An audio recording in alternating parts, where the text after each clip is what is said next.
దేశమంతా Chandrayaan three safe landing కోసం ఎదురు చూస్తుంది. ఉత్కంఠగా ఎదురు చూస్తుందనే చెప్పొచ్చు.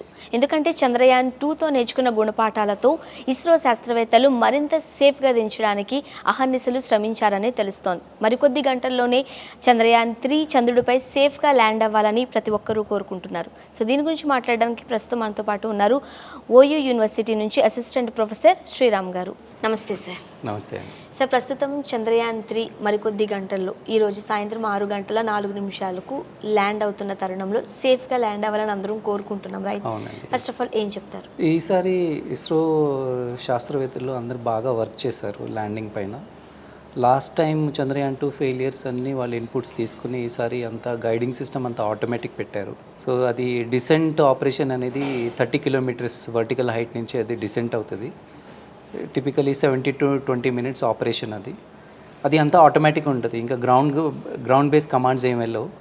అదే ఆటోమేటిక్లీగా ఏ హైట్లో ఎంత వెలాసిటీ ఉంది దాన్ని బట్టి అది ఆటోమేటిక్లీగా క్యాలిక్యులేషన్స్ చూసుకుని థర్స్టర్స్ అన్నీ ఆటోమేటిక్లీగా గైడింగ్స్ చేసుకుని ల్యాండ్ అవుతుంది. ఇలాంటి ఎక్స్పెరిమెంట్స్ ఆల్రెడీ వాళ్ళు మన కర్ణాటకలో చేశారు and it was successful. So auto guiding system is perfectly working. అందుకనే ఇస్రో శాస్త్రవేత్తలు ఇంకా అందరు కూడా ఈసారి చాలా కాన్ఫిడెంట్గా ఉన్నారు ఏంటంటే అది సేఫ్గా ల్యాండ్ అయిపోతుంది. రైట్. ముఖ్యంగా లూనా 25 ఫెయిల్ అయ్యేసరికి మరింత ఫోకస్ మన దేశం మీద పెరిగిందని మనం చెప్పుకోవచ్చండి. సో అది ఫెయిల్ అవ్వడానికి కారణాలు ఏంటి? సో మనం తీసుకున్న జాగ్రత్తలు ఏంటి? లూనా 25 ఫెయిల్ అవడానికి కారణం as per the Russian Roscosmos agency ప్రకారంగా వీళ్ళు ఇక్కడి నుంచి కమాండ్స్ పంపించారు. కమాండ్స్ తీసుకుంది కానీ వేరే ఆర్బిట్కి వెళ్ళిపోయింది. వేరే ఆర్బిట్కి వెళ్ళి ఎందుకంటే చాలా షార్ట్ టైం స్పాన్ ఉంటుంది. వేరే ఆర్బిట్కి వెళ్ళటం వల్ల పారామీటర్స్ అంతా చేంజ్ అయిపోయినాయి. సో మనం ఏమనుకున్నాం అది అక్కడ ప్రెడిక్టెడ్ వాల్యూస్ థియరిటికల్ వాల్యూస్ అంతా చేంజ్ అయిపోయింది. దానివల్ల ఇంకా ఒక్కసారి అది డిసెంట్ అయింది. దాని తర్వాత అది it was never come back situation లేదు. అది ఒక్కసారి పోయిందంటే ఇది పోయింది. జనరల్ గా ఈ ప్రాసెస్ అంతటికి కూడా మనకు చూడండి 5:45కి కౌంట్ డౌన్ స్టార్ట్ అవుతుంది. సో 6:04 అంటున్నారు. మినిమం 17 to 20 minutes ఈ ప్రాసెస్ అయిపోతుంది. సో వన్స్ అది స్టార్ట్ అయిన తర్వాత అఫ్ కోర్స్ మన శాస్త్రవేత్తల చేతుల్లో కూడా ఏం లేదు. అంత అందుకే మన హోప్ అంతా గాడ్ పై పెడుతూ ఉంటాం. సో ఈ 20 minutes ప్రాసెస్ ఎలా ఉంటుందండి? 20 minutes ప్రాసెస్ చెప్తాను. అది 20 minutes ఎప్పటి నుంచి అది Vikram lander at a height of 30 kilometers ఉన్నప్పుడు ఆ విక్రమ్ ల్యాండర్ ఆటోమేటిక్గా ఆటో గైడింగ్ సిస్టమ్ ఉంది. అక్కడి నుంచి అది దేర్ ఆర్ 2 velocity components. ఒకటి ఆ విక్రమ్ ల్యాండర్ ఇలా వర్టికలీ రావాలి, తర్వాత హారిజాంటలీ కూడా మూవ్ ఉండాలి. వర్టికలీ రావాలి అంటే 30 kilometers డ్రాప్ అవ్వాలి. హారిజాంటలీ వెళ్ళాలంటే ఇంచుమించు 750 kilometers వెళ్తుంది. ఆ 17 minutesలో విక్రమ్ ల్యాండర్ వర్టికల్గా 30కి డ్రాప్ అవుతుంది, హారిజాంటలీగా 750 kilometers ట్రావెల్ అవుతుంది. స్పెసిఫిక్లీ ఇదే టైంలోనే ఆ ఏరియా అక్కడ కింద డిజైన్ అయ్యి ఒక 2 into 5.5 kilometer ఏరియా ఇంచుమించు అక్కడే ల్యాండ్ అవ్వాలి. ఎందుకంటే ఆ ల్యాండ్ ఫ్లాట్, కొంచెం అటు ఇటు అయినా పక్కన గుంతులు ఉంటాయి, పెద్ద పెద్ద గ్రేటర్స్ అంటారు దాని లోపలికి వెళ్ళిపోతే మన మిషన్ ఉద్దేశం ఏంటి అవన్నీ కొంచెం డిఫరెంట్గా అయిపోతాయి అన్నమాట. సో ఆ పర్ఫెక్ట్లీ 30 kilometersలో ల్యాండ్ అవుతుంది.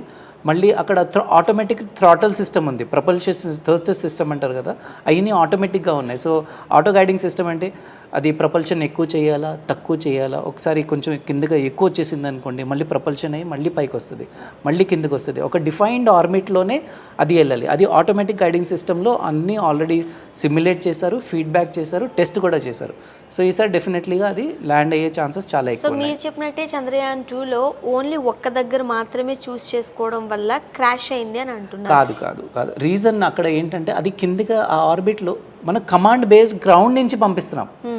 సో ఇక్కడి నుంచి సిగ్నల్ అక్కడికి వెళ్ళి అక్కడి నుంచి ఇక్కడ రావడానికి ఇంచుమించు 1 minute లేకపోతే ఫ్యూ సెకండ్స్ పడుతుంది. ఆ ఫ్యూ సెకండ్స్ చాలు ఆ ఆర్బిట్లో పోవటానికి. కంప్లీట్ ట్రాక్ ఉంటుంది, ఆ ట్రాక్లో కొంచెం అటు ఇటు అయినా అది పడిపోతుంది. సో ఈసారి గ్రౌండ్ బేస్ది పెట్టుకోలేము మనం. ఎందుకంటే ఆ ఫ్యూ సెకండ్స్లో ఏమవుతుందంటే మన సిగ్నల్స్ అక్కడ కమాండ్స్ పంపించి మళ్ళీ అక్కడి నుంచి మళ్ళీ తీసుకున్నారే, మళ్ళీ ట్రాజెక్టరీ డిఫరెంట్ అయిపోయింది, మళ్ళీ పంపించేసరికల్లా అంత తారుమారైపోయింది. అందుకనే ఈసారి గ్రౌండ్ బేస్ సిస్టమ్ కమాండ్స్ ఏం జరగలేదు. ల్యాండింగ్ అది సర్ఫేస్ ఇష్యూ కాదు, అక్కడ కమాండ్ కంట్రోల్ ఇష్యూస్. ఈసారి అందుకనే ఆటోమేటిక్ గైడింగ్ సిస్టమ్ పెట్టేశారు. సో ల్యాండింగ్ ఇష్యూ ఏం కాదు. రైట్. సో వన్స్ ఒకసారి సేఫ్గా ల్యాండ్ అయిపోయిన తర్వాత అసలైన ప్రాసెస్ స్టార్ట్ అవుతుంది అంటున్నారు. సో నెక్స్ట్ ప్రాసెస్ ఎలా ఉండబోతుంది? అవును, కంట్రీ అంతా ఏంటంటే ఫస్ట్ ఆఫ్ ఆల్ ఇప్పటి వరకు సౌత్ పోల్లో ఇప్పటి వరకు ఏ కంట్రీ ల్యాండ్ అవ్వలేదు. రష్యా ట్రై చేసింది మనకన్నా ముందు ఆగస్ట్ 21కి, it was failed. Last year August 2022లో జపాన్ వాళ్ళు కూడా ట్రై చేశారు దిగడానికి, కానీ అది కూడా ఫెయిల్ అయిపోయింది. ఈసారి ఏంటంటే ఫస్ట్ ఆఫ్ ఆల్ ఆ ల్యాండింగ్ టెక్నాలజీ మనం ఎస్టాబ్లిష్ చేసుకుంటాం. అది one of the biggest challenge for India. I think this time we will get it. అక్కడ దిగిన తర్వాత ఆ ల్యాండర్లో ఇంకా ఆ రోవర్లో 5 to 6 ఇన్స్ట్రుమెంట్స్ ఉన్నాయి. This is the first time ఆ ఇన్స్ట్రుమెంట్స్ అలా పంపించడం జరిగింది. దాంట్లో ఒక ఇన్స్ట్రుమెంట్ నాసాది కూడా ఉందన్నమాట. సో ఆ ఇన్స్ట్రుమెంట్ అక్కడికి వెళ్ళి, ఒక ఇన్స్ట్రుమెంట్లో ఏంటంటే AXPS అని ఇన్స్ట్రుమెంట్ అంటారు, ఆల్ఫా ఎక్స్రే పొలారోమెట్రీ స్పెక్ట్రోస్కోపీ అంటారు దాన్ని. అది అక్కడికి వెళ్ళిన తర్వాత ఎక్స్రే బీమ్ పంపించి, ఆ మట్టిలో పంపించి, మూన్ సాయిల్లో పంపించి, అక్కడ ఎలాంటి మెటీరియల్ ఉన్నాయి, ఆ మెటీరియల్ని ఎప్పుడు అది క్రియేట్ అయింది, మూన్ ఏజ్ ఎంత, అలాంటి ఇన్ఫర్మేషన్ అన్నీ వస్తాయి దాంతో. ప్లస్ అక్కడ రోవర్ ఏంటంటే 14 days వరకు ట్రావెల్ చేస్తుంది. అక్కడ ఎంత డిస్టెన్స్ ట్రావెల్ చేస్తుంది, ఎన్ని రోజులు ట్రావెల్ చేస్తుంది, ఇప్పటి వరకు ఇంకా డిసైడ్ అవ్వలేదు. ఫస్ట్ ఆఫ్ ఆల్ అది ల్యాండ్ అయిన తర్వాత దుమ్ము లేస్తుంది. 30 minutes వరకు ఏ ఆపరేషన్ జరగదు అక్కడ. జస్ట్ ఆ దుమ్ము మళ్ళీ సెటిల్ అవ్వాలి. ఆ దుమ్ము ఒక 30 నుంచి 45 minutes వరకు సెటిల్ అవ్వాలి. సెటిల్ అయిన తర్వాత నెమ్మదిగా అప్పుడు రోవర్ దింపుతారు. రోవర్లో సోలార్ ప్యానల్స్ అయ్యి ఉంటాయి. రోవర్స్ బయటికి దింపిన తర్వాత 3-4 hours వరకు హోమ్ కీపింగ్ ఇన్స్పెక్షన్స్ అన్నీ చేస్తూ ఉంటారు అన్నమాట. దాంట్లో అంటే సిస్టమ్ అన్నీ బాగున్నాయా, ఇన్స్ట్రుమెంట్స్ అన్నీ బాగున్నాయా, అవన్నీ చెక్ చేసుకుంటారు. 3 to 4 hours తర్వాత అప్పుడు ఇన్స్ట్రక్షన్స్ పంపించడం జరుగుద్ది. ఏంటంటే ఎంత దూరం వెళ్ళాలి, ఎక్కడికి వెళ్ళాలి. అక్కడ ఏంటంటే దాంట్లో కెమెరాస్ ఉన్నాయి. ఆ కెమెరాస్ అన్నీ ఫొటోస్ తీసి పంపిస్తారు. ఆ ఫొటోస్ ఇక్కడ గ్రౌండ్ బేస్ సైంటిస్ట్ అందరూ అనలైజ్ చేసి, ఓకే ఈ ఏరియాలో ఇది ఉండొచ్చు, అక్కడ వెళ్ళి డ్రిల్లింగ్. ఒక ఇన్స్ట్రుమెంట్ ఏంటంటే డ్రిల్ చేస్తుంది, 10 centimeter డ్రిల్ చేస్తుంది.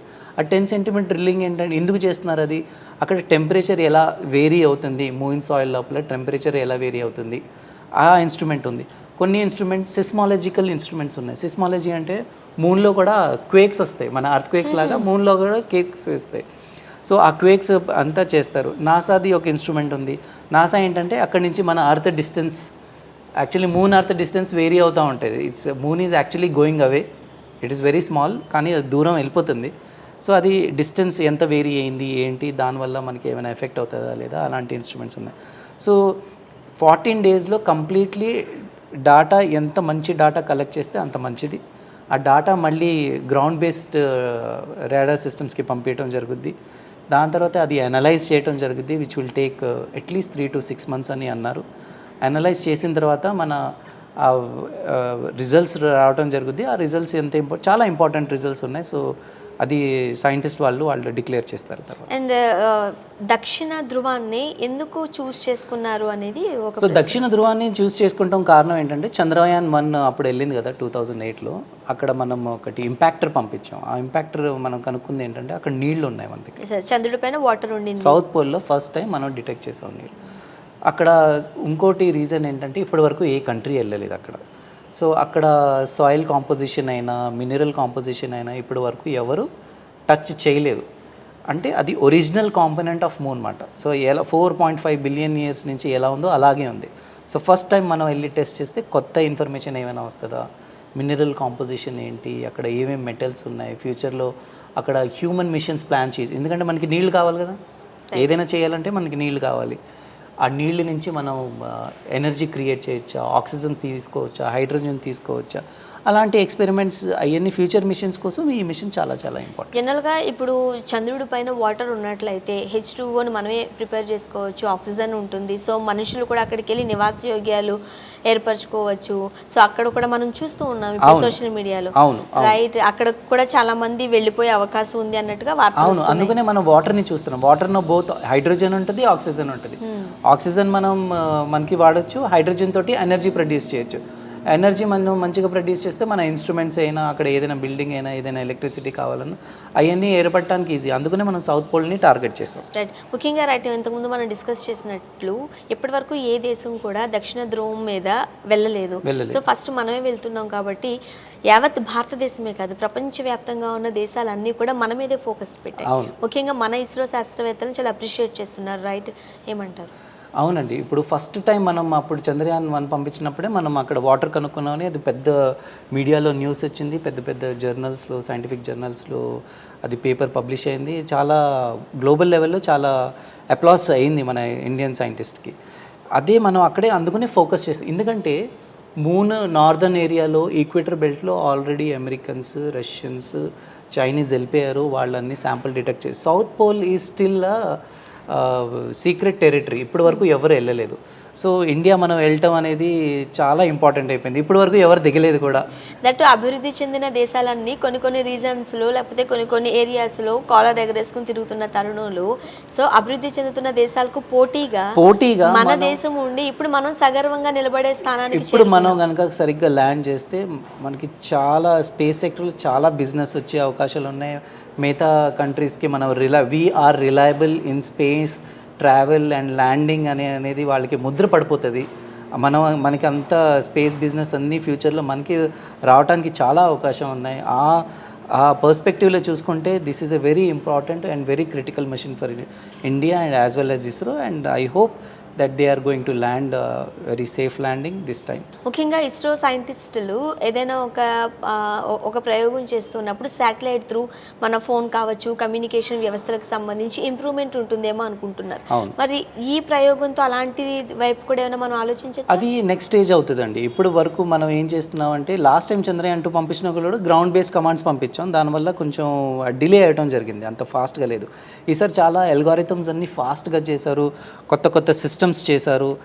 మీరు టెలికమ్యూనికేషన్ గురించి మాట్లాడుతున్నారు కాబట్టి అది ఫ్యూచర్ మిషన్ ఉంటుంది. అక్కడ ఏమైనా పోల్ ఏమైనా పట్టడం జరుగుద్దా, అక్కడి నుంచి సిగ్నల్స్కి ఇక్కడ కమ్యూనికేషన్ ఎప్పుడు పెడతారు? అక్కడ ఎవరైనా హ్యూమన్ బేస్ మనం కట్టుకుంటే వాళ్ళ కోసం మన కోసం కమ్యూనికేషన్స్ పెట్టుకోవాలి. So that is the next stage. Right now the ISRO main focus ఏంటంటే ల్యాండ్ అవ్వటం, సేఫ్ ల్యాండ్ అవ్వటం అనేది. చాలా విక్రమ్ ల్యాండర్ని సేఫ్ ల్యాండ్ పెట్టి అక్కడి నుంచి రోవర్ని దింపి ఆ రోవర్ని 14 days నడిపిస్తే ఐ థింక్ దిస్ ఈజ్ ఒక మన 100 years స్పేస్ ఇండస్ట్రీలో this is the well established fact. And మరీ ముఖ్యంగా ఇప్పుడు మనం మాట్లాడుకోవాల్సింది కాస్ట్ అండి. లో బడ్జెట్తో మన వాళ్ళు ఈ ప్రయోగం చేస్తూ ఉన్నారు. ఏం చెప్తారు?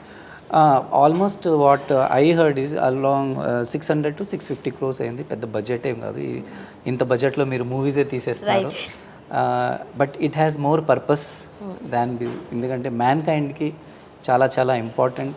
అక్కడ ఫ్యూచర్ జనరేషన్ కూడా చాలా నేర్చుకుంటారు, ఎస్పెషల్లీ యంగ్స్టర్స్. ఇప్పుడు మీరు చూస్తే ఉంటారు ఈ మిషన్, ఈ ల్యాండింగ్ని ఇంచుమించు అన్ని స్కూల్స్లో, అన్ని యూనివర్సిటీస్లో అందరు పిల్లలకి చూపిస్తున్నారు. ఎందుకంటే వాళ్ళే కదా రేపు భవిష్యత్తు. వాళ్ళు కూడా సైన్స్ అంటే ఏంటి, అక్కడ వెళ్ళి ఉండాలి, మనం చంద్రుడికి వెళ్ళాలి, అక్కడ ఉండాలి, అక్కడ ఎలాంటి కండిషన్స్ ఉన్నాయి ఏంటి, అది టెక్నాలజీ ఏంటి, కంప్యూటర్స్ ఏంటి, ఏం మ్యాథ్స్ నేర్చుకోవాలి, అవన్నీ దీంట్లో ఇంక్లూడెడ్ ఉన్నాయి. So this will be a very motivating for the youngsters. ఎప్పుడైతే దీన్ని వాచ్ చేశారో వాళ్ళు కూడా చాలా ఇన్స్పైరింగ్ గా ఉంటుంది. ఇప్పటికీ చాలా ఇన్స్పైరింగ్. లాస్ట్ 1-2 weeks నుంచి చూడండి, చాలా ఇప్పుడు లూనా పడిపోయింది, మంది అవుతుందా లేదా, లేకపోతే ఏ స్పేస్ మిషన్ అయినా చాలా క్రిటికల్ అయింది. మీరు చంద్రయాన్ 3 లాంచ్ చూడండి, ఎంతోమంది శ్రీహరికోట దగ్గరికి వెళ్ళి అక్కడ లైవ్ స్ట్రీమ్ చేసేసరికల్లా it gives you feeling of NASA ఏం చేస్తుంది, వాళ్ళు ఏదైనా రాకెట్ పంపిస్తే అక్కడ జనాల్ని అక్కడ ఉంటారు, they enjoy that is a kind of motivation. ఇంకా దీనికన్నా పెద్ద మోటివేషన్ ఏముంటుంది. So ISRO is doing a lot better jobs. అంతా లైవ్ స్ట్రీమ్ చేసేసారు, పిల్లలు వాళ్ళ మొబైల్స్లో లేకపోతే ల్యాప్టాప్స్లో, స్కూల్స్లో లైవ్ పెట్టేశారు కాబట్టి that's a very great stuff. అంటే చంద్రయాన్ 2తో నేర్చుకున్న గుణపాఠాలు ఈసారి మంచి లెసన్ అయ్యింది అని అంటున్నారు. ఫైనల్గా ఏం చెప్తారు? Chandrayaan 2 was not complete failure, it is 95% success rate. ఎందుకంటే చంద్రయాన్ అక్కడి వరకు వెళ్ళింది. లాస్ట్ 2-3 kilometers అది ప్రాబ్లం వచ్చింది, అది ఆటోమేటిక్ గైడెన్స్ సిస్టమ్ కాకుండా. కానీ చంద్రయాన్ వెళ్ళింది, అక్కడ ఆర్బిటర్ ప్లేస్ చేసింది. ఆర్బిటర్ ఇప్పుడు కూడా తిరుగుతుంది. చంద్రయాన్ 2 ఆర్బిటర్ ఇప్పుడు చంద్రయాన్ 3 రోవర్ తోటి కనెక్షన్లో ఉంది. They have exchange the signal. So మనకి అక్కడి నుంచి కూడా కంట్రోల్ చేయొచ్చు, ఆటోమేటిక్ గైడెన్స్ సిస్టమ్తో కూడా కంట్రోల్ చేయొచ్చు. సో ప్లస్ అక్కడ చంద్రయాన్ 2 ఏం చేసిందంటే అన్ని ఇమేజెస్ కలెక్ట్ చేసింది. మనకి ఏ ఏరియా బాగుంటుంది. లాస్ట్ టైం చంద్రయాన్ 2కి 500 by 500 meter, half kilometre area ఇచ్చారు. ఈసారి అక్కడ ఇమేజింగ్ చేయడం వల్ల ఏమైందంటే మనకి ఆల్మోస్ట్ 2/3 kilometers 2/4 kilometers ఏరియా ఇచ్చింది, పెద్ద ఏరియా ఇచ్చింది. సో ల్యాండ్ స్మూత్గా జరుగుద్ది. ఓకే, ఎనీహౌ ఇప్పుడు ఇంకో న్యూస్ ఏంటంటే సపోజ్ ఈ సరిగ్గా లేకపోతే మళ్ళీ 2 days తర్వాత మళ్ళీ మనకి ఇంకో అవకాశం ఉంది. అక్కడ ల్యాండింగ్ సైట్ అది 2 days తర్వాత దొరుకుద్దంట, అప్పుడు ల్యాండ్ చేస్తారు. కానీ ఇప్పటివరకు ఉన్న న్యూస్ ఏంటంటే అన్ని సిస్టమ్స్ కరెక్ట్గా వర్క్ చేస్తున్నాయి. The health of all the auto guiding system, thruster, they are very fine. So I think they are go ahead with this 5:45 schedule evening. Sriram garu, so యావత్ భారతదేశం అంతా ప్రపంచవ్యాప్తంగా ఈరోజు మన చంద్రయాన్ వైపే చూస్తున్నారు. అవును. సో అలా చూస్తున్నారంటేనే మనం సక్సెస్ సాధించినట్లు. అవును. సో నెక్స్ట్ వి హోప్ అంత సక్సెస్ఫుల్గా ల్యాండ్ అవుతుందని కోరుకుందామండి. అండ్ మీరు అన్నట్టు నెక్స్ట్ భావి తరాలకు, భవిష్యత్ తరాలకు ఇది ఒక మంచి ఎగ్జాంపుల్గా కూడా ఉంటుంది అండ్ మోటివేషన్ ఇస్తూ ఉంటుంది. అవును, అవును. Thank you so much. Thank you. Thanks. నమస్తే.